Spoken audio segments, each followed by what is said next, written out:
Áno, ale je nádherná. Je to otázka názoru, ale tu ja už... No jasné, ale toto je nádherné. A hlavne sa nemusíš o to až tak starať. A to je super. A vydrží ti to. Žiaden krásom ti to nevyžarie. To je dôležité.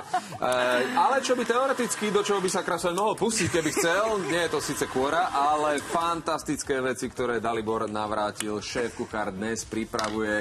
A keď hovorím šéf-kuchár, tak chcel by som zdôrazniť šéf-kuchár, pretože fungoval vo viacerých michelinských reštauráciách. Dnes je to ale menu, ktoré si môžete urobiť aj vy doma.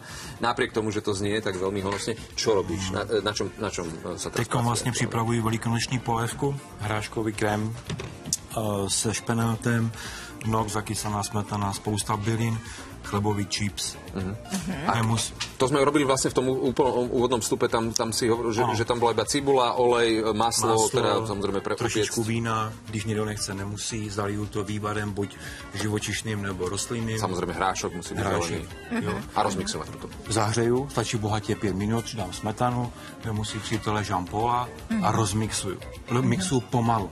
Spousta lidí má tendenci mixovat strašně rychle. Potom vznikne pena, nie? No, se mulguje a taky se může ta polévka srazit, roztrhat. Což je špatně. Jo, čiže keď... Aha, to sa zaujímavé. Čiže keď príliš rýchlo, tak to urobí ten opačný efekt. Cokoliv mixuju, ať je to koktel, smoothie, ať je to polévka, omáčka, pomalu. Tak poloviční výkon. Jo. A když si pěnu, tak na posledních půl minuty přidám naplno. Ale maximálně půl minuty. Čím déle zahřívám, šedne. Jo? Polievka. Čiže práve preto tiež iba 5 minút stačí. Iba prehriať. Ale koniec koncov to by sme teoreticky mohli jesť aj surové, čiže keď sa to tak vezme... Smetana tam, alebo čo to je? Zakysaná smetana. Zakysaná smetana a bylinky. Jaro, všechno, co jde z půdy ven, tak prostě jíst, pít, jakkoliv, jo?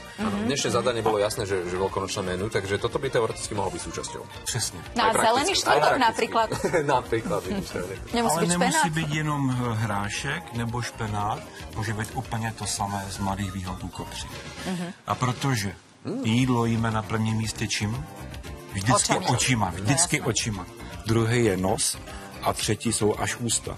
Proto to jídlo musí nějak vypadat, jo. Ne jako ve školních jídelnách. Ale inak s tou prhlavou to je celkom dobrý nápad, lebo na to sa zabúda. Prhlava je naozaj niečo, čo kedysi naši predkovia bežne jedávali, ale teraz väčšinou už nie.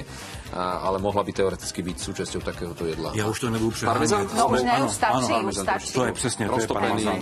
Menej je viac, sa hovorí. Přesně tak. No, tak. Ale přece jenom něco trochu musím vytvořit. Víš proč? Kvůli dětem.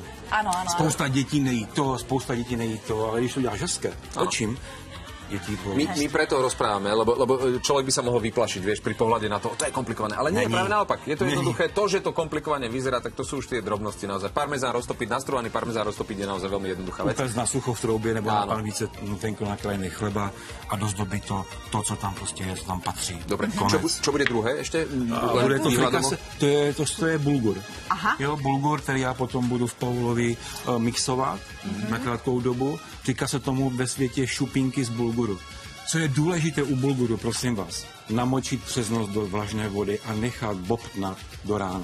Pak vycedit a jako rýži na risotto nebo na suši propláchnout. Aspoň 5krát, aby se zbavila ta vůně a chuť té myšiny, té půdy. Jo? Potom máš variť, áno? Tá púda. Až potom variť, áno? Ale jenom 5 minut bohatě stačí. Zase. A to je ta výhoda. Už keď budem vlastně nasiaknutý. No, přesně tak stačí bohatě 5 minut a nemusíme vařit 40 minut, 50 minut, aby mi změkl. Vlastně on už se dělí, už se šipunkuje. Proto tam je napsáno pro diváky šup, slaná kaše z bulguru.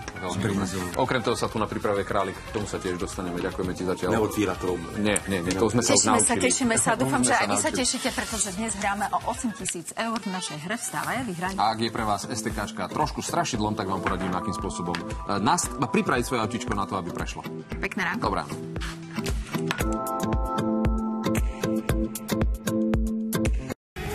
Legendou se nenarodíš, legendou se staneš.